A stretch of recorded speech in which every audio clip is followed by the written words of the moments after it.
శ్రీమాత్రే నమ, శ్రీ మహాగణాధిపతి నమ, శ్రీ గురుభ్యో నమ. భక్త మహాశైలందరికీ కూడా ముందుగంటాన కార్తీక పౌర్ణమి శుభాకాంక్షలు. శ్రీ శ్రీ శ్రీ బాలా త్రిపుర సుందరి కాలభైరవపీఠంలో ప్రతి సంవత్సరం లాగానే ఈ సంవత్సరం కూడా కార్తీక పౌర్ణమి నాడు ప్రత్యేకంగా కొన్ని కార్యక్రమాలు జరిపించబడతాయి.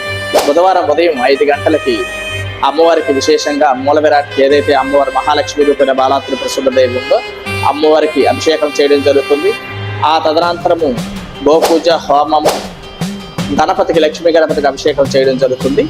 తదనంతరము అమ్మవారికి అలంకరణ ఇవన్నీ కార్యక్రమాలు జరుగుతాయి.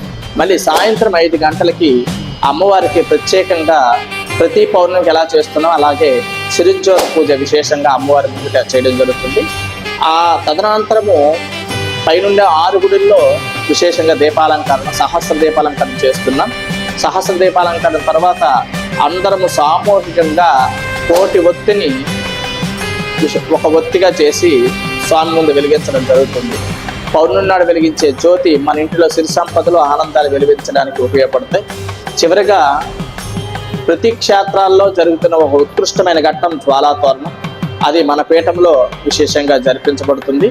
అది 7:30-8 గంటల మధ్యలో ఆ జ్వాలాతోరణమైన ప్రక్రియ జరుగుతుంది. ముందుగా భైరవుడు ప్రవేశించిన తర్వాత ఆ జ్వాలా తోరణం అంటే జ్వాలాతోరణం అంటే ఒక తోరణాన్ని, దర్భలతో కట్టిన తోరణాన్ని జ్వాలగా వెలిగించడం వల్ల ఆ అగ్నికోపం కింద వెళ్ళి మన ప్రవేశం చేయాలి.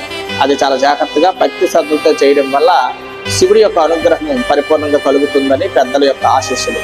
కాబట్టి అందరూ కూడా 5వ తేదీన బుధవారం నాడు జరుగు పౌర్ణమి నాడు కార్యక్రమాలకి భక్తి శ్రద్ధలతో రండి, నియమాలు పాటించండి.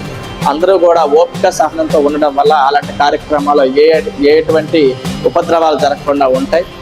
తొక్కిసలాట లేకుండా భక్తి శ్రద్ధలతో అందరూ కూడా చేయాలి.